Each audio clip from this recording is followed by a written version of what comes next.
You sent me some notes in advance of coming in because I said, there's bound to be some bits and pieces that I don't know about that I'd love to find out about. And the thing that really got me, which I said to you earlier, was the amount of different types of band that you've been part of: reggae, soul, blues, jazz, and as we said before, hip hop. And we're going to hear some hand effects before you go as well.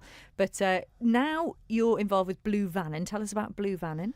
Well, Blue Vannin came about in July 2017, and that was the 50th anniversary of the death of John Coltrane. And we had an idea just to do a short John Coltrane set of about half an hour at the Blues Club with Mike Divers sort of led the way, and I was sort of playing second tenor. And we just did some manic John Coltrane stuff. And we then got asked to play at the Blues Festival, and then we thought, well, there's more in the tank here, so let's get it together. Mike, unfortunately, his commitments with he does a lot of the shows and everything, and I think it comes with lava a lot, doesn't it? And so he stepped out just because he's too busy. Gosh, I feel guilty now.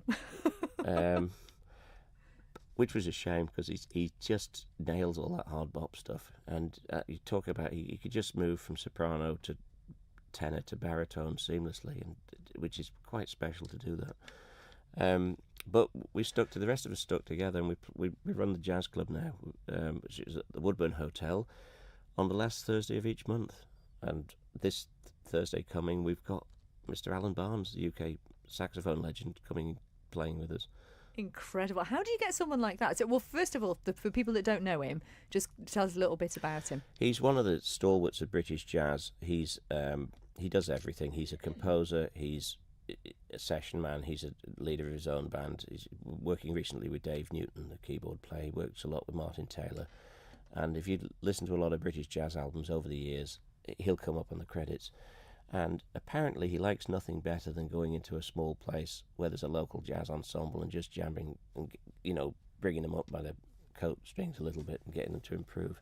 So we're half looking forward to it, and we're half sort of worried about it that we don't make a mess of it. So does this mean you're going to be playing alongside him? Probably, yeah. We'll see. But you're no stranger to famous musicians. You just mentioned Martin Taylor there. You have an amazing story about Martin Taylor.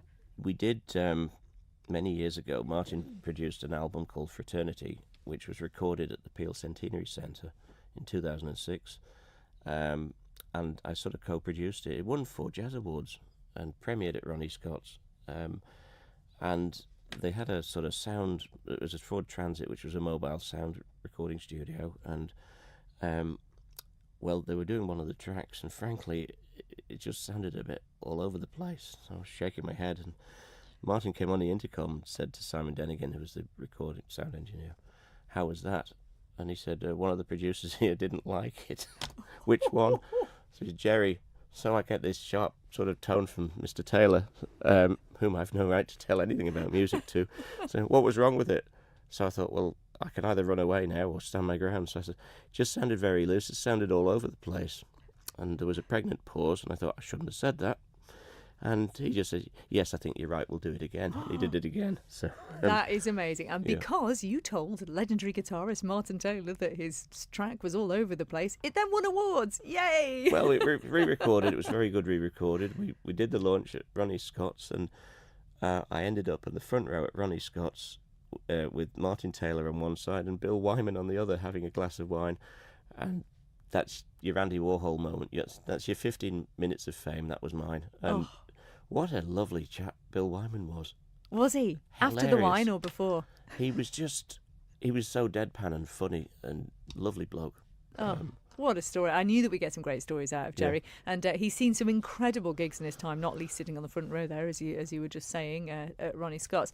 You also have a wonderful memory of seeing the one, the only Led Zeppelin. Yes, it was, Nebworth Park in 1979. That's 40 years ago.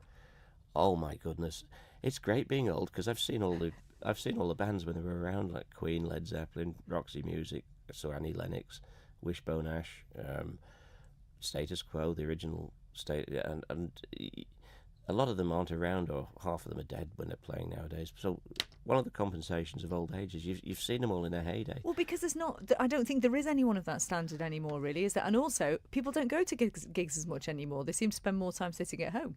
I think it was the age of the supergroup. Mm-hmm. I caught the tail end of that, and it was lovely. But Led Zeppelin were just a sensational, wonderful sort of blues-based band. The sort of Page Plant combination was tremendous, and they didn't disappoint at Nebworth Park. I think they were one of the first bands to use big screens behind them, because 200,000 people, you're very small on stage. Yeah, you wouldn't see And anything. they had the big screens. It was one of the first time I think big screens were used, and it was the most enchanting gig. It was wonderful.